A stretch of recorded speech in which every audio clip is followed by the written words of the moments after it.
देखो अपने जो अब तक क्लास पढ़े, अपने उसमें ऑनर का केस से पढ़े, अब आज पढ़ रहे हैं अपने डिसऑनर का केस। डिसऑनर में क्या होगा? केस वही 4 लेते हैं सर, नीरज के केस में यानी ड्रॉवर के केस में, अनुष चंद्रलेखा के केस में यानी ड्रॉई के केस में, और अगर एंडोर्स होता है तो अनुश्री के केस में यानी एंडोर्सी के केस में। अब बात आता है से क्या हुआ था बिल के साथ, या तो नीरज रिटेन किया होगा और फिर वो डिसऑनर हुआ है ना, या नीरज बिल को एंडोर्स किया होगा फिर वो डिसऑनर हुआ, या फिर नीरज बिल को डिस्काउंट कराया होगा फिर वो डिसऑनर हुआ, और लास्ट केस पढ़ेंगे सर नीरज बिल को बिल सेंड फॉर कलेक्शन किया होगा और वो डिसऑनर हो गया। ठीक है, पहले हम चंद्रलेखा के बुक्स का बोल देते हैं, हर सिचुएशन में एक ही जर्नल आएगा। उसका वो बिल्स पेएबल जो लायबिलिटी था कैंसिल हो जाएगा क्योंकि वो डिसऑनर हो गया। तो bills payable account debit to Neeraj, एक minute, bills payable account debit to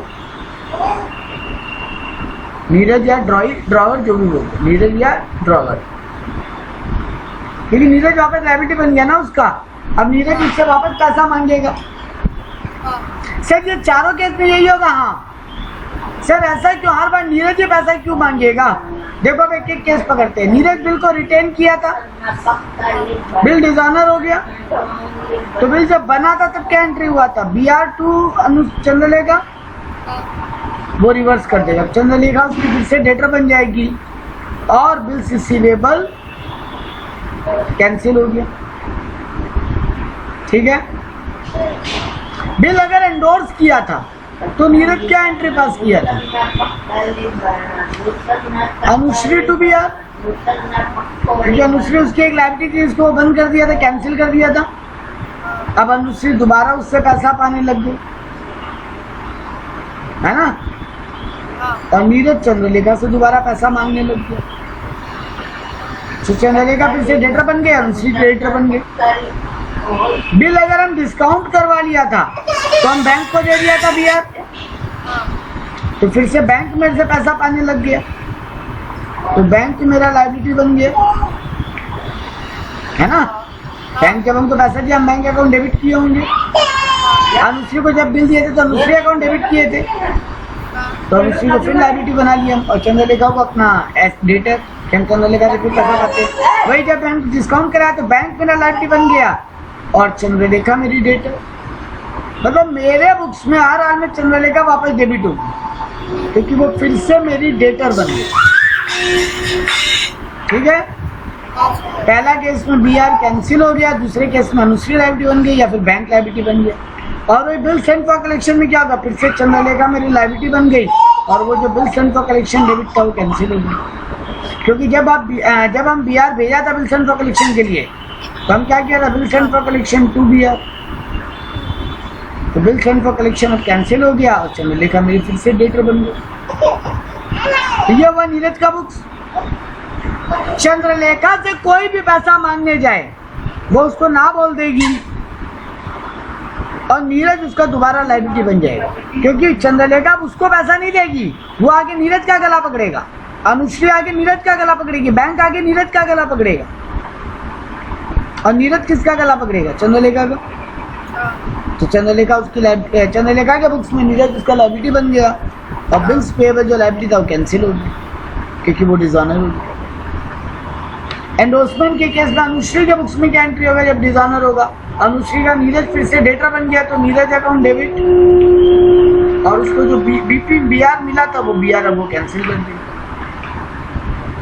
जैसे हम किया चंद्रलेखा टू BR, अनुश्री करेगी नीरज टू BR। तो चंद्रलेखा के केस में ऑल केसेस में यही एंट्री है, खाली नीरज का केस ठीक से पढ़ने। तुम एक चीज गौर किया, ऑनर हो या डिसऑनर, हर हाल में नीरज का बुक्स ठीक से पढ़ने। बस ये आपका डिसऑनर उसमें भी तक मतलब सेम ही है, बस जो तो हुआ है रिटेन हुआ है तो BR हाँ, नीरज पैसा पाता है तो बीआर क्रेडिट हो रहा है, बाकी कोई भी पैसा पाता है तो उस पार्टी का नाम लिख दिया। अब एक चीज इसमें और अटैच होगा जो हम जानबूझ के पहले सेंस में जोड़ा नहीं। सर क्या अटैच होगा? बेटा जी ये जब बिल डिसऑनर्स होते हैं ना तो आरबीआई को खबर भी करना पड़ता है, क्योंकि जब बना था तब आरबीआई के नोटरी हाउस से बना था, तो आरबीआई को इन्फॉर्म भी करना जरूरी होता है। ठीक है, तो आरबीआई को कौन इन्फॉर्म करेगा? जिसके हाथ में वो बिल है। नोटरी ऑफिसर आएगा, वो नोटिंग चार्जेस लेगा और रिकॉर्ड करके चला जाएगा रीजन ऑफ डिसऑनर, और एक तुमको सर्टिफिकेट बना के दे देगा कि इस रीजन से ये बिल डिसऑनर हुआ है, ताकि तुम उसको एविडेंस बना के कोर्ट में केस कर सको। बात इतना ही था। ठीक है, अब एक बड़ा इंपॉर्टेंट बात सिखाने जा रहे हैं। एक्सपेंसेस अपने बुक में वही लिखता है जिसको वो अल्टीमेटली बियर करना होता है। जो झेलेगा वही अपने बुक में नोटिंग चार्जेस अकाउंट डेबिट लिखिए। बात समझे? तो नोटिंग चार्जेस अकाउंट डेबिट कौन लिखेगा? अल्टीमेटली खर्चा कौन झेलने वाला? चंदा लेगा, क्योंकि ध्यान रख एग्जाम्पल लेता है नीरज रिटेन किया, तो नीरज की जेब से पैसा तो गया नोटिंग चार्जेस, तो वो टू कैश लिखेगा। और देखो चंद्रलेखा, मान लो 2 लाख का बिल था और 1000 नोटिंग चार्ज गया, तो वो लिखेगा चंद्रलेखा से 2,01,000 रुपया पाते हैं, बीआर के नाम का 2 लाख और 1,000 रुपया जो मेरा कैश गया नोटिंग चार्ज के नाम को, हम टू कैश लिखेंगे। ठीक है, अगर बिल एंडोर्स करते तो ये जेब से किसके रुपया जाता? अनुश्री के, क्योंकि बिल जिसके पास है वो नोटिंग ऑफिसर को बुलाएगा, तो वो टू कैश लिख लेते। देखो हम में से कोई भी नोटिंग चार्ज अकाउंट डेबिट नहीं लिख रहा, क्योंकि हम अपने बुक्स में उसका एक्सपेंस के रूप में रिकॉग्नाइज ही नहीं करेंगे, क्योंकि वो मेरा खर्चा है ही नहीं। हम सिर्फ पेमेंट कर रहे हैं एक बार के लिए और चंद्रलेखा से रिकवर कर लेंगे। तो हम अगर पे कर रहे तो हम टू कैश लिखा, अनुश्री पे कर रही तो अनुश्री टू कैश लिखी। बैंक अगर पे कर रहा है तो बैंक मेरे से वसूल करेगा, तो Chandralekha account 2,01,000, to bank 2,01,000, bank को हम 2 लाख भी देंगे और 1,000 भी देंगे और चंद्रलेखा से वही मांग लेंगे। चंद्रलेखा का वो बुक है जहाँ नोटिंग चार्जेस अकाउंट डेबिट हो, क्योंकि एक्सपेंसेस उसको झेलना है तो उसके बुक्स में एक्सपेंसेस को रिकॉर्ड करना चाहिए। बाकी पार्टी क्या कर रहा है? सिर्फ पेमेंट कर रहा है एक बार के लिए, तो टू कैश कर दे। ठीक है, तो देखो नीरज के बुक में बिल रिटर्न में क्या हुआ? Chandralekha account debit to BR to cash. Endorsee के केस में अनुश्री के बुक में Neeraj account debit to BR to cash. वो लिखेगी नीरज से 2,01,000 रुपया लेना है, 2 लाख रुपया बिल का और 1,000 रुपया नोटिंग चार्ज का। नीरज अपने बुक में करेगा चंद्रलेखा टू अनुश्री 2,01,000 2,01,000, क्योंकि उसको चंद्रलेखा को 2,01,000 लेना है चंद्रलेखा से और अनुश्री को 2,01,000 देना है। भाई ये बिल सेंड फॉर कलेक्शन होगा तो Chandralekha account debit 2,01,000, to bill send for collection 2 lakh और टू कैश 1 लाख, क्योंकि यहाँ पे नोटिंग ऑफिसर को कौन बुलाएगा? नीरज। जो नोटरी ऑफिसर को बुलाएगा वो अपने बुक में टू कैश लिखेगा जिसके पास बिल है। और चंद्र हाँ नहीं, डिस्काउंटिंग चार्जेस नीरज कर रहे थे, डिस्काउंटिंग चार्जेस नीरज के बुक में एंट्री था, देख लो। डिस्काउंटिंग चार्ज, नोटिंग चार्ज, हम नोटिंग चार्ज बोल रहे हैं, बिल डिस्काउंटिंग जब हुआ है तब। हाँ? बेटा जी बिल किसके पास है? बैंक के पास। बैंक अनुश्री, बैंक चंद्रलेखा से पैसा वसूल करेगा तो बैंक नोटरी ऑफिसर को बुलाएगा, वो वाले नीरज से 2,01,000 वसूल कर ले। हाँ, लेकिन बिल सेंड फॉर कलेक्शन के केस में देखो, आपको लग रहा होगा बिल तो बैंक के पास है, बैंक को बुलाना चाहिए था। नहीं, बैंक केवल नीरज के बिहार में बिल को रख के रखे। जैसे बिल डिसऑनर होगा ना, बैंकर बिहार नीरज के पास भेज देगा और खाली इन्फॉर्म कर देगा तुम्हारा पार्टी पैसा नहीं दिया। ये जो चौथा केस है ना बिल सेंड फॉर कलेक्शन, वहाँ बैंकर को इस बात से कोई फर्क नहीं पड़ता क्या हुआ, बैंकर को पैसा मिलेगा, बैंकर अकाउंट में डाल देगा, नहीं मिलेगा वो नीरज को खाली खबर कर देगा और बिहार वापस हैंड ओवर कर देगा। अब नोटरी ऑफिसर को बुलाना सब काम नीरज समझे। ठीक है, तो ये था काम डिसऑनर। यहाँ तक क्लियर? अब आते हैं, देखो यहाँ पे बुक्स पे सब कुछ चलते हैं।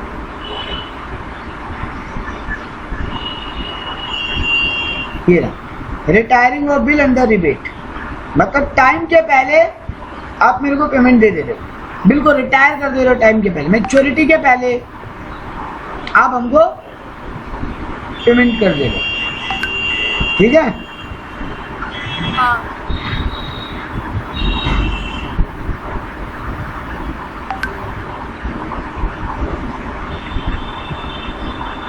तो यहाँ पर क्या हो रहा है, टाइम के पहले नीरज चंद्रलेखा है नीरज के पास और बोल रहा है कि नीरज आप पेमेंट ले लो, ठीक है। तो सर पेमेंट ले लो अपना टाइम से पहले। 1 जनवरी को बिल बना था, मैच्योरिटी डेट 4 अप्रैल आना था, अभी 1 महीना बाकी है मैच्योरिटी आने में। चंद्रलेखा आई और नीरज को बोले अपना पैसा ले लो। ऑब्वियस सी बात है, चंद्रलेखा बिना डिस्काउंट मांगे तो पैसा देगी नहीं, वरना चंद्रलेखा जल्दी पैसा क्यों देगी। चंद्रलेखा बोलेगी हम जल्दी दे रहे हैं, मेरे को थोड़ा डिस्काउंट मिलेगा, हम बोले मिलेगा, ठीक है ना। तो पेमेंट मिलेगा तो डिस्काउंट भी मिलेगा, तुमको जल्दी पैसा दे रहे हो। लेकिन उसी डिस्काउंट को यहाँ नाम दिया गया रिबेट, ठीक है। रिबेट या डिस्काउंट बोलते हैं, लेकिन उसको रिबेट बोलते हैं। तो देखो मेरे बुक्स में क्या एंट्री होगा, हमको पैसा मिल रहा है जल्दी, कैश अकाउंट या बैंक अकाउंट डेबिट, क्योंकि हम आपको डिस्काउंट दे रहे हैं ना, तो रिबेट अकाउंट डेबिट। आप डिस्काउंट भी लिख सकते थे, लेकिन वो लिखता रिबेट है, और वो BR अब हम कैंसिल कर देंगे, ठीक है ना। मान लो 1,90,000 का बिल है, 2 लाख का बिल है, मार्केट में इंटरेस्ट रेट अभी 8% चल रहा है, और अभी 1 महीना बाकी है बिल का और 1 महीना पहले पैसा दे रहे हैं, तो आप 1 महीने का डिस्काउंट ही मेरे से रिबेट मांगोगे। 1 में 2 लाख 8% कितना हुआ, 16,000 डिवाइडेड बाई 12, जो भी फिगर आ रहा है वो रिबेट में आ जाएगा, जितना डिफरेंस बच रहा है वो कैश में आ जाएगा, बिल पूरा 2 लाख का कैंसिल हो गया, ठीक है। Entries of acceptor of books, जो ड्रॉई है उसके बुक्स में क्या होगा सर, उसका बिल्स पेबल कैंसिल हो गया, लायबिलिटी एसेट खत्म, उसका लायबिलिटी खत्म, उसका चेक से पैसा जा रहा है तो टू कैश, और रिबेट उसका फायदा हो रहा है क्योंकि उसको कम पैसा देना पड़ रहा है। मतलब चंद्रलेखा के बुक में एंट्री होगा BP account debit to cash to rebate, और नीरज के बुक्स में एंट्री होगा cash account debit rebate to BR, बस बात खत्म, ठीक है। अब उल्टा केस, हम चंद्रलेखा नीरज के पास आई टाइम से पहले और बोली हम टाइम पे पैसा दे नहीं पाएंगे, डेट थोड़ा आगे बढ़ा दूँ। 3 महीने का बिल था, अभी 1 महीना बाकी है मैच्योरिटी में, अभी आके हमको चंद्रलेखा बोल रही है कि और जो 1 महीना बाद डेट आएगा ना 4 अप्रैल, हम उस दिन पे नहीं कर पाएंगे, तो बिल को और आगे बढ़ा दो। तो यहाँ से और 2 महीना का मान लो हम तुमको टाइम दे दी, तो ये जो 2 महीना का हम एक्स्ट्रा टाइम देंगे, ये फोकट में थोड़ी नहीं देंगे। तुम जल्दी पे कर रहे थे, तुम डिस्काउंट मांग रहे थे, तो हम भी अगर टाइम बढ़ा दें तो और इंटरेस्ट मांगेंगे तुमसे। तो सर यहाँ पर इंटरेस्ट का एंट्री करना होगा, और पुराने बिल को डिसऑनर करो, पहले तो इंटरेस्ट का एंट्री करो और फ्रेश बिल बनाओ। ये 3 काम करना पड़ेगा अगर बिल रिन्यू हो रहा है। सर डिसऑनर का एंट्री, इंटरेस्ट का एंट्री और फ्रेश बिल बनाने का। तो डिसऑनर का एंट्री क्या होगा नीरज के बुक्स में, सर बिल रिटर्न किए थे, हाँ चंद्रलेखा टू, हाँ चंद्रलेखा टू BR, और चंद्रलेखा के बुक्स में होगा bills payable to Neeraj. Sir यहाँ नोटरिंग ऑफिसर को नहीं बुलाना पड़ेगा, अरे नहीं, नोटरिंग ऑफिसर को तब बुलाना पड़ता है जब हमको कोर्ट में केस करने के लिए एविडेंस चाहिए। यहाँ तो हम लोग अपना म्यूचुअल अंडरस्टैंडिंग में बिल को कैंसिल करके डेट आगे बढ़ा रहे हैं, तो यहाँ पे नोटरी ऑफिसर को बुलाने की जरूरत नहीं। अब इंटरेस्ट नीरज को मिलेगा, 2 महीना आगे बढ़ा रहा है बिल को, तो भाई 2 लाख का जितना भी इंटरेस्ट का रेट है इंटू 2 महीना डिवाइड बाई 12, जितना पीरियड एक्सटेंड कर रहा है उतना का ब्याज देगा नीरज। तो नीरज के बुक में इंटरेस्ट इनकम है, तो पहले लिखेंगे चंद्रलेखा टू इंटरेस्ट, क्योंकि चंद्रलेखा से मिलना है और इंटरेस्ट मेरा इनकम है, ठीक है। चंद्रलेखा करेगी अपने बुक्स में इंटरेस्ट टू नीरज, क्योंकि इंटरेस्ट देना है और इंटरेस्ट उसका एक्सपेंस है। अब अगर पहले देखो दो तरीके से डील हो सकता था। मान लो इंटरेस्ट का वैल्यू एक बार के लिए 2000 रुपये आ रहा है, ठीक है, हाँ तो या तो नया बिल ही ड्रॉ कर लो, BR टू ड्रॉई 2,02,000, हाँ और आप एंट्री बुक में कर लो कि ड्रॉई टू बिल्स पेबल 2,02,000, मतलब इंटरेस्ट को छोड़ के नया बिल बना लो। और कभी कभी होता है क्वेश्चन बोल देते हैं कि इंटरेस्ट अलग से पे कर दिया और खाली जो बिल का वैल्यू था उतने का बिल बना, ठीक है, कैश टू इंटरेस्ट कर लेता हम अपने बुक्स में जब इंटरेस्ट मिलेगा तब, और आप अपने बुक में इंटरेस्ट टू कैश कर लेते और अलग से 2 लाख का बिल बना लो फ्रेश 2 महीना की। और बात क्लियर? हाँ लास्ट टॉपिक पे जा रहे हैं। सर चाहे पहली बार बिल बनाओ और पेमेंट डेट के दिन डिसऑनर हो रहा है, या फ्रेश बिल बना और पेमेंट डेट के दिन डिसऑनर हो रहा है, मेरा बात अच्छे से सुनना, यहाँ कॉन्सेंट्रेट करो पहले। हाँ बिल बना फर्स्ट टाइम, ठीक, हाँ और वो मैच्योरिटी के दिन डिसऑनर हुआ, या फिर आप बिल एक्सटेंड करवाए थे, आगे रिन्यू कराए थे, नया बिल का डेट बढ़वाए थे और फिर वो मैच्योरिटी के वापस डेट है उस दिन डिसऑनर हो जाए। सर उसके बाद क्या होता? मान लो पहली बार बिल बना डिसऑनर हो गया और नया बिल बनाने का कोई बात नहीं हुआ, तब भी क्या होता? और अगर फ्रेश बिल बना और वो मैच्योरिटी के दिन डिसऑनर हो गया तब आगे क्या होता?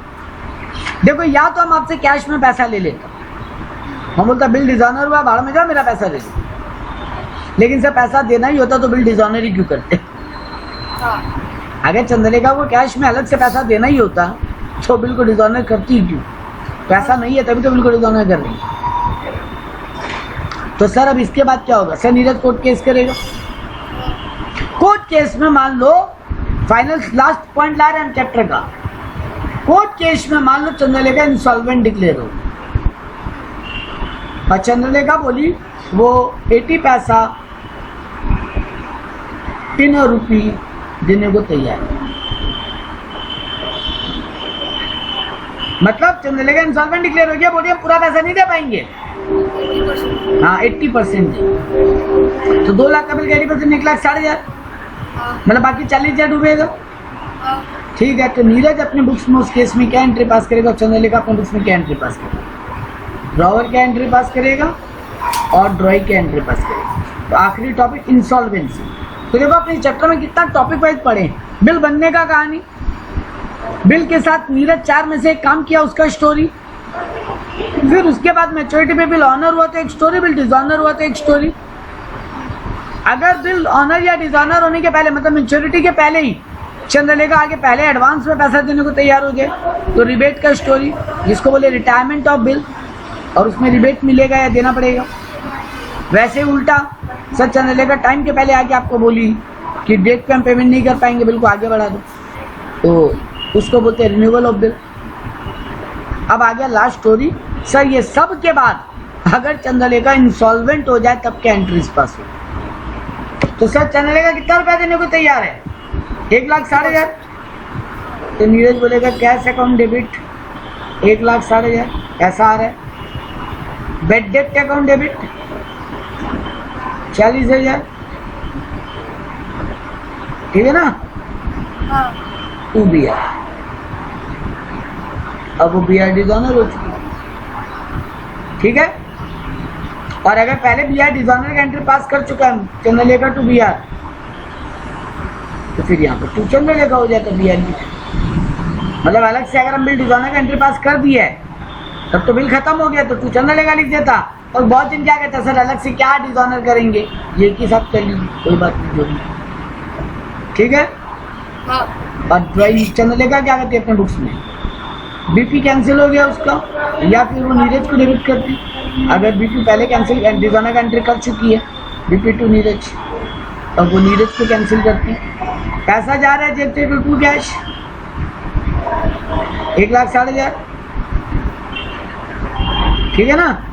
हाँ और 2 अब नीरज तो बेड डेट लिख दिया उस 40,000 में क्योंकि उसका पैसा डूबा, चंद्रलेखा क्या लिखे उसका तो फायदा हो गया ना, 40,000 देना नहीं पड़ा। हाँ तो उसको वो क्या बोल के रिकॉर्ड कर? डेफिशिएंसी नहीं, डेफिशिएंसी। देखो जब बेड डेप्ट में पैसा डूबता है ना, तो बेटा जी जिसका डूबता है वो बेड डेप्ट लिखता है, और जो डुबोता है वो अपने बुक में उसको डेफिशिएंसी के लेजर में डाल देता है। ये एक नया बात जानने की। ये खाली ये बिल्स का केस नहीं, कहीं पर भी अगर कोई पार्टी बेड डेप्ट करता है तो जो पार्टी का पैसा डूबा है वो तो बेड डेप्ट अकाउंट डेबिट लिखेगा, इसको तो बचपन से पढ़ते हुए आ रहे हैं। लेकिन सर जो पार्टी डुबो दिया वो क्या लिखे? डेफिशिएंसी है। मतलब जितना पैसा उसको नहीं देना पड़ा वो उसको डेफिशिएंसी के लेजर में डाल। ठीक है, तो ये था ये चैप्टर। लास्ट क्लास बोला था ये 20-25 मिनट का चैप्टर है। ज़्यादा हार्ड। हाँ, लेकिन सिचुएशन में क्या एंट्री होगा वो संभालना है बेटा। हाँ